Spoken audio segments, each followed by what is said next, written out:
Neo skin ఇక్కడ అన్ని రకాల స్కిన్, హెయిర్ మరియు లేజర్ ట్రీట్మెంట్ లభిస్తాయి. మీ అపాయింట్మెంట్ కోసం వెంటనే కాల్ చేయండి. మరికొన్ని గంటల్లో ఐపీఎల్ సందడి మొదలు కాబోతుంది. ఈసారి మొత్తం 8 జట్లలో ఏ జట్టు ఛాంపియన్గా మారబోతుంది, అసలు ఈ సీజన్ మొత్తం ఏ విధంగా ముందుకు వెళ్ళబోతుంది, ఓవరాల్గా ఈ ఐపీఎల్ సీజన్కి సంబంధించి పూర్తిగా మనం తెలుసుకునేటువంటి ప్రయత్నం చేద్దాం. మనతో పాటు ప్రముఖ స్పోర్ట్స్ అనలిస్ట్ సిహెచ్ వెంకటేష్ గారు ఉన్నారు. సార్ నమస్తే సార్. నమస్తే సార్. సార్ ఓవరాల్గా ఈసారి సీజన్ ఏ రకంగా ఉండబోతుంది? అభిమానులైతే ఒక మంచి కనువిందు ఉండబోతుంది, మంచి విందు దొరకబోతుంది మాకు అన్నట్టుగా ఆకలితో ఎదురు చూస్తున్నారు క్రికెట్ అభిమానులందరూ. అయితే డెఫినెట్ గా ఎవ్రీ ఇయర్ ఐపీఎల్ ప్రతిసారి మనకి ఇంకా ఇంకా ఎక్సైటింగ్ గా తయారవుతుంది. ఈవెన్ మనం బ్రాండ్ వాల్యూ కూడా చూసాం కదా. ఈవెన్ ఆర్సీబీ తర్వాత రాజస్థాన్ రాయల్స్ లాంటి టీమ్స్ మోర్ దెన్ 1.5 బిలియన్ వాల్యూతో వాటిని మార్కెట్ లో ధర పలకడం కూడా చూసాం.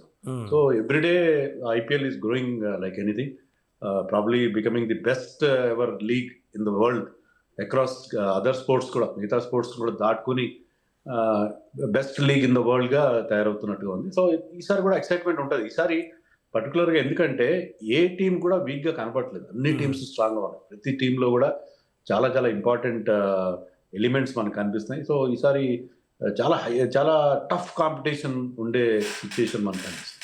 అలాగే లాస్ట్ టైం మనం ఒక కొత్త ఛాంపియన్ అయితే చూడడం జరిగింది, ఆర్సీబీని ఛాంపియన్గా. ఈ సంవత్సరం కూడా ఈ సీజన్లో ఒక కొత్త ఛాంపియన్ని మళ్ళీ చూడవచ్చా?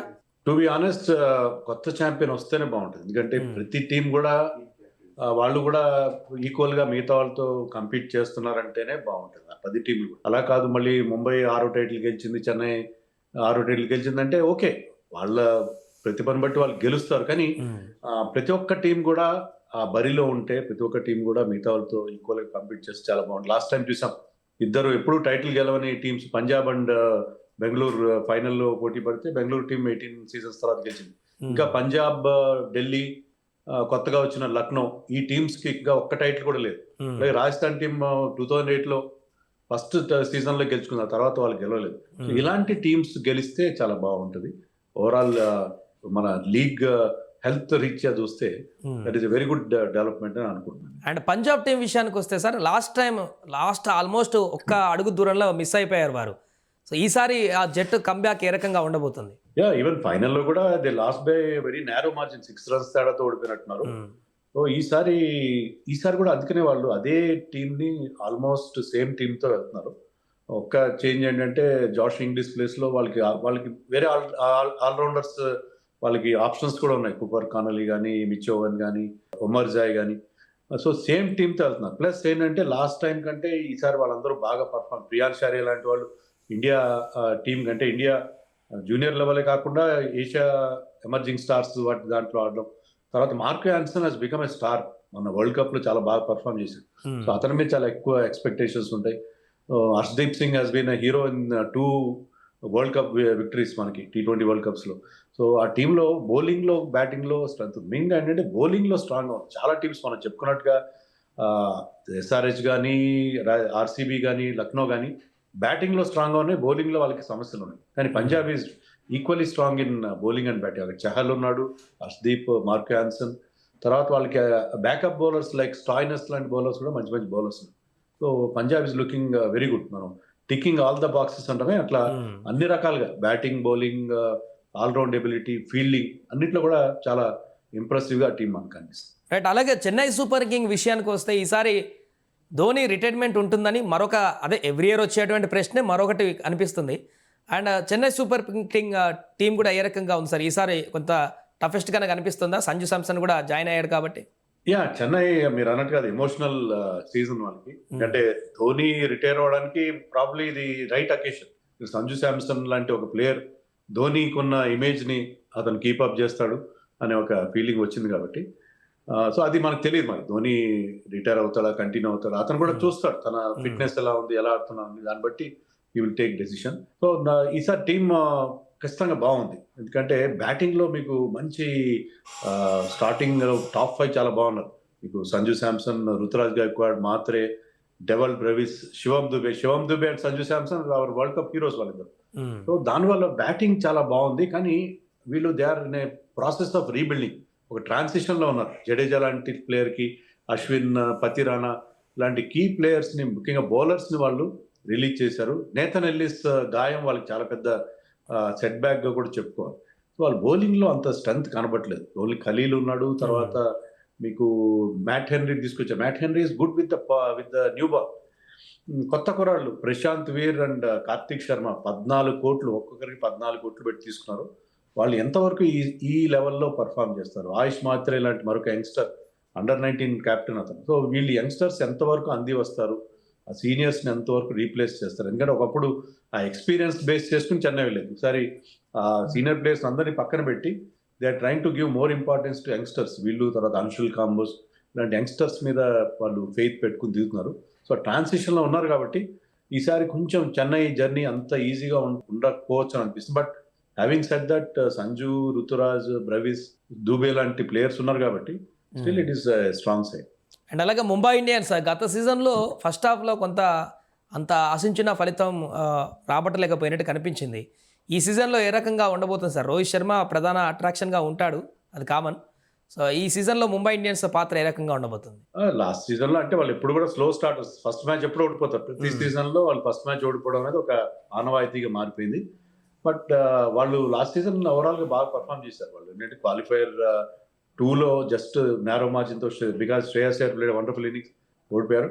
బట్ టీం చాలా చాలా స్ట్రాంగ్గా ఉంది, చాలా అంటే చాలా స్ట్రాంగ్. ఎందుకంటే బుమ్రా లాంటి బౌలర్ మీకు వేరే టీమ్స్లో అంటే బుమ్రా బౌల్ అంటే స్టార్టింగ్లో అతను అన్ని మ్యాచ్లు ఆడతాడు అతను అనే ఒక చిన్న క్వశ్చన్ మార్క్ ఉంది. బట్ బుమ్రా లాంటి బౌలర్ ఉన్నాడు, ట్రెంట్ బోల్ట్ ఉన్నాడు అక్కడ, మీకు శాంట్నర్, హార్దిక్ పాండ్యా, తర్వాత షార్దుల్ ఠాకూర్, దీపక్ చహర్, చాలా స్ట్రాంగ్ బౌలింగ్ లైనప్ ఉంది. బ్యాటింగ్లో కూడా మీకు మీరు చెప్పినట్టుగా రోహిత్ శర్మతో పాటు మీకు చాలా strong batting lineup, Suryakumar, Tilak Varma, so de Kock, so they have got wonderful batting. అలాగే విల్ జాక్స్ వరల్డ్ కప్ లో చాలా బాగా పర్ఫామ్ చేసిన బ్యాటర్ అతను, ఆల్రౌండర్.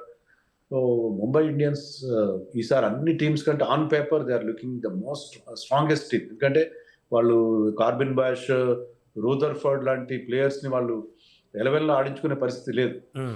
చాలా స్ట్రాంగ్ టీమ్ ఈసారి Mumbai. They are definitely they are going to do well this time.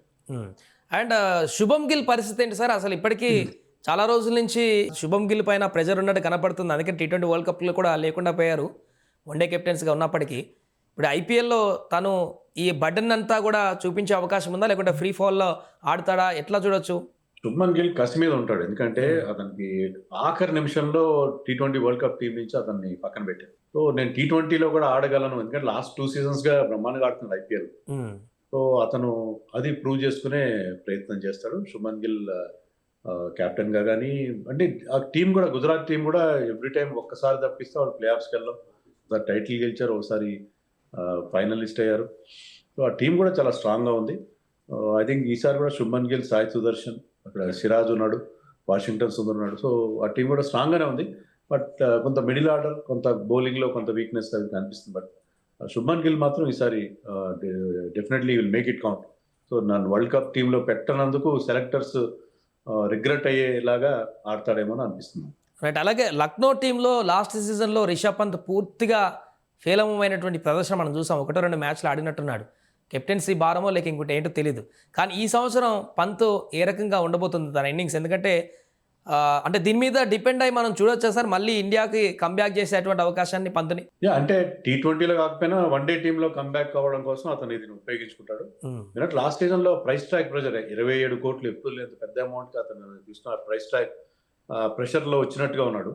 ఈసారి ఏంటంటే అతను బాగా ప్రిపేర్ అయ్యాడు. యువరాజ్ సింగ్ దగ్గర అతను, యువరాజ్ సింగ్ నేతృత్వంలో అతని గైడెన్స్ లో ప్రిపేర్ అయ్యాడు. మన యువరాజ్ సింగ్ శుభ్మన్ గిల్, అభిషేక్ శర్మ ఎంత బాగా తయారు చేశాడు అనేది మనకు తెలుసు. యువరాజ్ సింగ్ గైడెన్స్, అతని లోపాలు ఏమైనా ఉంటే వాటిని సవరించే పరిస్థితి ఉంది. నన్ను అడిగితే ఈ షుడ్ ఓపెన్ ది బ్యాటింగ్. అతను ఓపెన్ చేయడం చాలా బెటర్గా ఉంటుంది. లెఫ్ట్ రైట్ కాంబినేషన్ ఉంటుంది వాళ్ళకి. మార్క్రమ్ ఎవరినో కాస్త వెనక్కి పంపించి అతను ఈ should open with Mitchell Marsh అనుకుంటున్నాను. ఓపెన్ చేస్తే చాలా బాగుంటుంది. సో అది ఆ పొజిషన్లో అతను ఎక్కువ క్లిక్ అవుతాడు. ఇంతవరకు అతను T20sలో ఈ could not get that kind of success, కానీ అతనికి అబిలిటీ ఉంది. సో ఓపెనర్గా వెళ్తే అతని నుంచి రియల్ టాలెంట్ మనకి బయటపడుతుంది. సో ఆ టీంలో కూడా మంచి టాప్ 4 చాలా బాగున్నారు. సో అది అతను ఓపెనర్గా ఆడితే బెటర్గా అతను పెర్ఫామ్ చేయగలడని నేను అనుకుంటున్నాను. సార్ అలాగే రాజస్థాన్ రాయల్స్ మీరు అన్నట్టు ఇంతకుముందు 2008లో గెలిచిన తర్వాత ఇంతవరకు ఛాంపియన్గా కాలేదు. సో ఎక్కడ తప్పిదం జరుగుతుంది రాజస్థాన్ రాయల్స్ టీంలో? రాజస్థాన్ రాయల్స్ లో సంజు శాంసన్ లేని లోటు ఈసారి చాలా పెద్ద లోటు కనిపిస్తుంది. వాళ్ళకి చాలా ఎక్సైటింగ్ యంగ్స్టర్స్ ఉన్నారు ఆ టీంలో. మీకు వైభవ్ సూర్యవంశీతో పాటు యశస్వి జైస్వాల్, వాళ్ళ కెప్టెన్ రియాన్ పరాగ్, ధ్రువ్ జురెల్, చాలా చాలా ఎక్సైటింగ్ బ్యాటింగ్ లైనప్ ఉంది వాళ్ళకి. సిమ్రన్ హెట్మేర్ కూడా సూపర్ బ్యాటింగ్ ఫామ్ లో ఉన్నాడు. వాళ్ళకి ఓవరాల్ గా the team is looking good this time. బాగుంది ఆ టీమ్. బట్ బౌలింగ్ లో వాళ్ళకి వీక్నెస్ ఉంది. బౌలింగ్ లో స్పిన్ బౌలింగ్ లో మీకు జడేజాని తీసుకున్నారు, బాగానే ఉంటుంది. జడేజా గతంలో అంత ఎఫెక్టివ్ గా అనిపించట్లేదు బ్యాటింగ్ లో కానీ బౌలింగ్ లో కానీ. And Ravi Bishnoi is a very good bowler, కానీ లాస్ట్ సీజన్ ఘోరంగా ఫెయిల్ అయ్యాడు. సో స్పిన్ బౌలింగ్ లో వాళ్ళకి ప్రాబ్లమ్స్ ఉన్నాయి. జోఫ్రా ఆర్చర్ వాళ్ళకి పేస్ బౌలర్ ఉన్నాడు, కానీ Jofra Archer goes for runs. కొన్నిసార్లు బాగా బౌలింగ్ చేస్తారు కానీ ఎక్కువ సార్లు ఫెయిల్ అవుతారు. సో రాజస్థాన్ రాయల్స్ అంత స్ట్రాంగ్ గా ఏం కనబడట్లేదు. బట్ మనకి having said that Vaibhav Suryavanshi, Yashasvi Jaiswal కనుక క్లిక్ అయితే ఆ టీం చాలా చాలా సర్ప్రైజ్ చేసే అవకాశం. వైభవ్ సూర్యవంశీ కనుక అతను ఇటీవల కాలంలో ఆడుతున్నట్టుగా అదే రకమైన అగ్రెషన్ ఈ క్వాలిటీ బౌలింగ్ అటాక్స్ మీద కూడా చూపించగలిగితే అతను ఆ టీంని అతను ఒంటి చేత్తో ఫైనల్స్ దాకా తీసుకెళ్లే అవకాశం కూడా ఉంటుంది. అలాగే కేకేఆర్ టీం చూస్తే అది ఎలా ఉంది సార్? ఈ సీజన్ లో స్ట్రెంత్ ఎలా ఉంది అక్కడ? బ్యాటింగ్ లైనప్ కానీ బౌలింగ్ లైనప్ కానీ.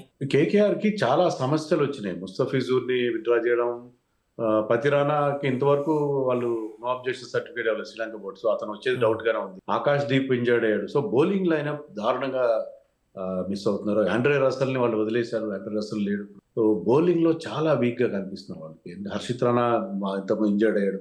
చాలా చాలా ఈ గాయాల బెడద వాళ్ళకి వాళ్ళ బౌలింగ్ ని బాగా బలహీనం చేస్తుంది. బ్లెస్సింగ్ ముజర్బానీ లాంటి వాళ్ళు తీసుకున్నారు వాళ్ళు, కానీ ఎంతవరకు వాళ్ళు అంది వస్తారనేది డౌట్ గా ఉంది. బ్యాటింగ్ బాగుంది వాళ్ళది, బ్యాటింగ్ బాగుంది. ఇక్కడ న్యూజిలాండ్ కీపర్ బ్యాట్స్మెన్ సైఫర్ట్ కానీ పినాలన్ కానీ చాలా చాలా బాగా మంచి ఫామ్ లో ఉన్నారు మన వరల్డ్ కప్ లో కూడా. వాళ్ళ కెప్టెన్ రహానే, రింకు సింగ్, బ్యాటింగ్ బాగానే ఉంది. బట్ ఓవరాల్ గా ఏంటంటే వాళ్ళకి బౌలింగ్ చాలా వీక్ అవడం, బ్యాటింగ్ లో కూడా కొన్ని సమస్యలు ఉన్నాయి. ఎవరు ఎక్కడ ఆడతారు? రహానే ఓపెన్ చేస్తారా? క్యామరన్ గ్రీన్ బోల్డెన్ డబ్బులు పెట్టి తీసుకున్నారు. క్యామరన్ గ్రీన్ ఎంతవరకు అంత ఎఫెక్టివ్ గా పర్ఫామ్ చేస్తాడు? బౌలింగ్ అతను ఫుల్ కోటా వేయనిస్తారా ఆస్ట్రేలియా బోర్డు లేదా అనేది కూడా మనకి సందేహాలు. రైట్. అలాగే ఢిల్లీ టీం విషయానికి వస్తే ఈ సీజన్లో కూడా పెద్దగా అంత అగ్రెసివ్ మోడ్లో వెళ్తున్నట్టయితే కనిపించట్లేదు సార్. ఎందుకంటారు ఢిల్లీలో ఎందుకు అలాంటి తప్పిదం జరుగుతుంది? ఈసారి అగ్రెసివ్ మోడ్ లో వెళ్తారు. ఎందుకంటే వాళ్ళకి లాస్ట్ టైం ఓపెనింగ్ లో బోల్డ్ అని మార్పులు 8-9 కాంబినేషన్లు మార్చి చాలా ఇన్సెక్యూర్ గా కనిపించారు, చాలా డౌట్ లో కనిపించారు. ఈసారి ఏంటంటే రాహుల్ ఓపెన్ చేస్తారని వాళ్ళు ముందు చెప్పారు. రాహుల్ తో పాటు మరి పృథ్వీ షా ఓపెన్ చేస్తాడా, నిస్సంక ఓపెన్ చేస్తాడా, కరుణ్ నాయర్, ఏదో వాళ్ళు they have to decide. Abhishek pearl. But ఒకసారి మంచి ఓపెనింగ్ కాంబినేషన్ తీసుకుంటే వాళ్ళకి మిల్లర్ ఉన్నాడు, స్టబ్స్ ఉన్నాడు, సో వాళ్ళకి Nitish Rana. So they are looking strong this time. Bowling చాలా బాగుంది వాళ్ళకి. మీకు మిచెల్ స్టార్క్ ఎప్పుడు యాడ్ అవుతారో తెలియదు. Mitchell Starc and Ngidi. తర్వాత స్పిన్ బౌలింగ్ లో వాళ్ళకి కుల్దీప్ యాదవ్, అక్షర్ పటేల్, విప్రజ్ నిగమ్, నటరాజన్ లాంటి ఒక మంచి డెత్ బౌలర్ ఉన్నాడు వాళ్ళకి. సో బౌలింగ్ చాలా బాగుంది వాళ్ళకి. ఈసారి టీం చాలా చాలా అంటే చాలా బాగా కనిపిస్తుంది. మీరు అన్నట్టుగా అగ్రెసివ్గా ఆడి వాళ్ళు ఒక పర్ఫెక్ట్ కాంబినేషన్ కనుక ఎరైవ్ కాగలిగితే ఈసారి వాళ్ళకి ఇంతవరకు లేని లోటు, టైటిల్ గెలవని లోటు తీర్చుకునే అవకాశం ఈ టీంలో కనిపిస్తుంది sir. Right. Thank you sir.